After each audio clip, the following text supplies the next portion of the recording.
Hi గారు, welcome to our channel. ప్రస్తుతం మనతో పాటు దామ బాలాజీ గారు సీనియర్ జర్నలిస్ట్ వారితో ఒకసారి మాట్లాడదాం. సార్ నమస్కారం సార్. నమస్తే. సార్ విశ్వక్సేన్ గారిది లైలా మూవీ రిలీజ్ కాబోతుంది ఈ ఫిబ్రవరి 14th రోజు. మంచి హైప్ వచ్చింది సార్ సినిమా ట్రైలర్ చూడగానే.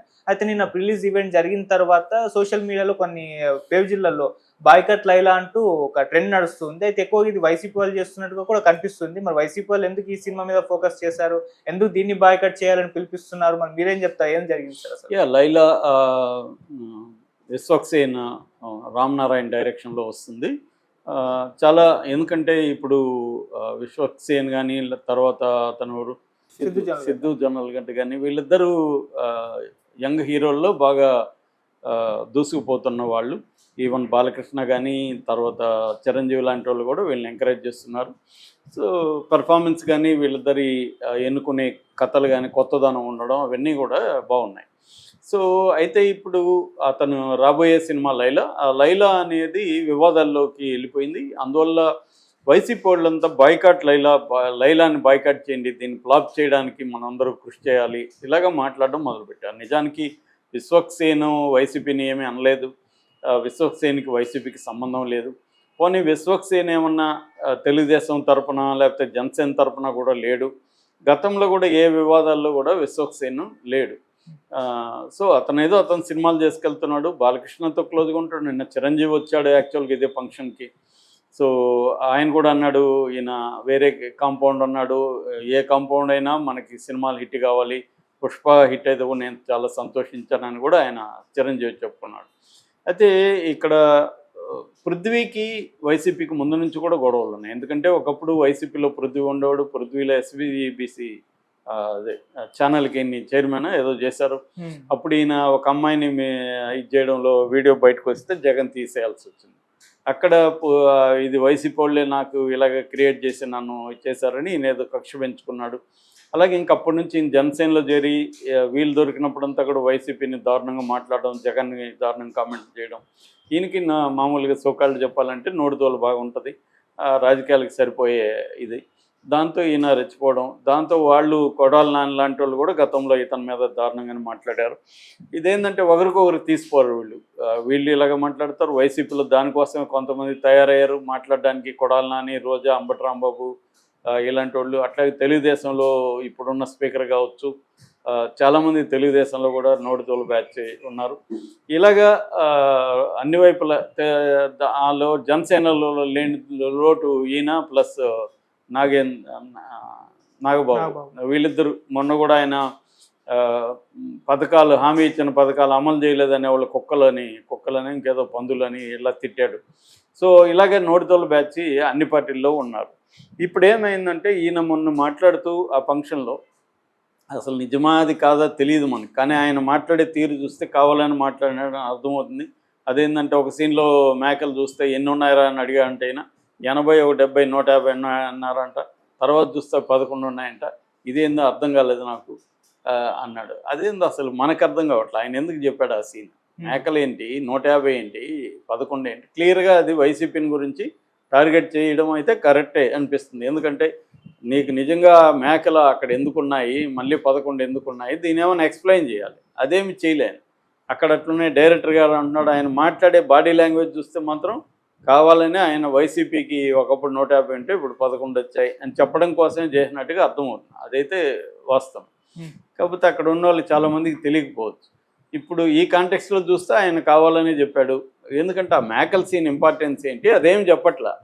టక్కనెత్తాడు, మేకలు అన్నాడు, 150 అన్నాడు, 11 అన్నాడు, ఇలాంటివి చాలా జరిగాయి సినిమాలు అన్నాడు. అది కావాలనే చెప్పినట్టే ఉంది.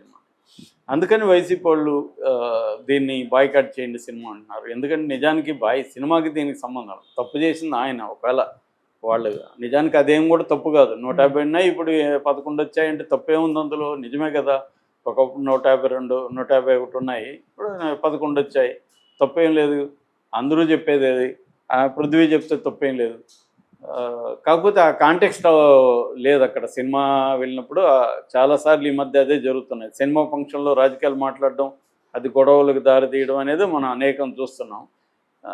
కాబట్టి ఈ మధ్య ఏమైపోతుందంటే ఏ సినిమా ఫంక్షన్లో మాట్లాడితే ఆ సినిమాని బాయ్కాట్ చేయమని అందరూ, ఇది వైసీపీ వాళ్ళే కాదు, ఇటు జనసేన వాళ్ళు అదే చేస్తున్నారు. పుష్పాన్ని ఎందుకు చేశారు? జనసేనకు పుష్పకు సంబంధం ఏముంది?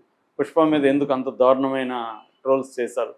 అట్లాగే ఆర్సీబీ మన అదే గేమ్ చేంజర్ మన రామ్ చరణ్ గేమ్ చేంజర్ మీద వైసీపీ వాళ్ళకి ఏం పని? ఇక్కడ ఏమవుతుందంటే రాజకీయాలు సినిమా ఇండస్ట్రీకి ఎంటర్ అయిపోయి పలాని హీరో సినిమాని కిల్ చేసేయండి అని విపరీతంగా చేయడం. ఇది ప్రభావం ఖచ్చితంగా పడుతుంది. నెగిటివిటీ ప్రభావం అనేది పడుతుంది. ఒక్కోసారి పాజిటివ్ కూడా అవ్వచ్చు. ఇప్పుడు మామూలుగా అయితే లైలా ఇప్పుడు వీళ్ళ ఇద్దరు కొంత పాపులరే కానీ మొత్తం చాలామందికి తెలియదు. చాలామందికి విశ్వక్సేన్ అంటే కరెక్ట్గా గుర్తురాని వాళ్ళు కూడా చాలామంది ఉన్నారు. అంత పాపులర్ అయితే కాదు. ఒక చిన్న దీనికి వాళ్ళు రిప్రజెంటేషన్. అలాంటిది ఇప్పుడు ఈ లైలా అనేది పాపులర్ చేస్తున్నట్టే కదా, లేకపోతే అసలు మనం మాట్లాడుకోం కదా. ఇప్పుడు మన ఛానల్లో లైలా గురించి ఈ టాపిక్ ఉండదు. రిలీజ్ అయినప్పుడు రివ్యూ చెప్తాం తప్ప అంతవరకు మనం లైలా గురించి మాట్లాడుకోం. సో ఈ రకంగా లైలా సినిమాకి పాపులారిటీ ఖచ్చితంగా వస్తుంది. నెగిటివ్ అనేది పెద్దగా పడుతుందని నేను అనుకోను. రెండోది వైసీపీ వాళ్ళు అనవసరమైన ఎనర్జీలంతా దీనికి ఖర్చు పెట్టే బదులు వాళ్ళకి బోల్డ్ పనులు ఉన్నాయి ఇప్పుడు. ఎందుకంటే అది నిజంగానే ఏం చెప్పినట్టు 11 వాళ్ళు పాజిటివ్ తీసుకొని కక్ష తీసుకొని మళ్ళీ మేము 151 తెప్పిస్తామనే ఒక పాజిటివ్ యాటిట్యూడ్తో ఎనర్జీతో పనిచేయాలి తప్ప దీన్ని అతను చెప్పిన దాంట్లో అబద్ధమేమి లేదు. పృథ్వీ చెప్పడం కరెక్టే కాదని పక్కన పెడితే అతను చెప్పిన దాంట్లో వాస్తవమేది. 151 ఉన్నాయి, 11 వచ్చాయి. మరి మళ్ళీ మీరు 150కి సాధించండి, ఎవరు వద్దన్నారు? అది కదా ఉండాలి. కక్ష అనేది ఎట్లా ఉండాలంటే వీడు చెప్పాడు కదా అని మళ్ళీ వీళ్ళు కష్టపడి పనిచేయాలి. అది వదిలేసి లైలాని బ్యాన్ చేయండి అంటే అనవసరంగా ఉంటుంది. లైలా బ్యాన్ చేయడం వల్ల వీళ్ళకి ఒరిగేదేముంది? లైలా ఫ్లాప్ అయితే ఏంటి, హిట్ అయితే వీళ్ళకి వచ్చేది? ఇదంతా అనవసరమైన కెలుక్కోవడం, దారిన పోయే కంపెనీ ఇంట్లో తెచ్చేసుకోవడం అంటారు. అలాగే దారిన పోయి ఉండేదాన్ని ఇది చేయడం అనమాట. సో ఇది వైసీపీ వాళ్ళు బ్యాడ్. వైసీపీ గత కొంతకాలంగా అంటే జగన్ ఎప్పుడైతే రంగంలో దిగి కార్యకర్తలు నేను కాపాడుతాను, నా ప్రయారిటీ ఈసారి కార్యకర్తలే, జగన్ మారాడు, జగన్ 2.0 చూడండి అని చెప్పాడు. ఇది ప్రతి ఒక్కరు చెప్పే డైలాగులు. గతంలో చంద్రబాబు కూడా ఇప్పుడు మారిన చంద్రబాబుని చూస్తారు మీరు, ఇవన్నీ చెప్పాడు. ఇదేంటంటే కార్యకర్తలు నిస్సత్తుతో నిస్సహాయంగా నిస్సారంగా ఉన్నప్పుడు వాళ్ళని మళ్ళీ ఉత్తేజపరచాలి.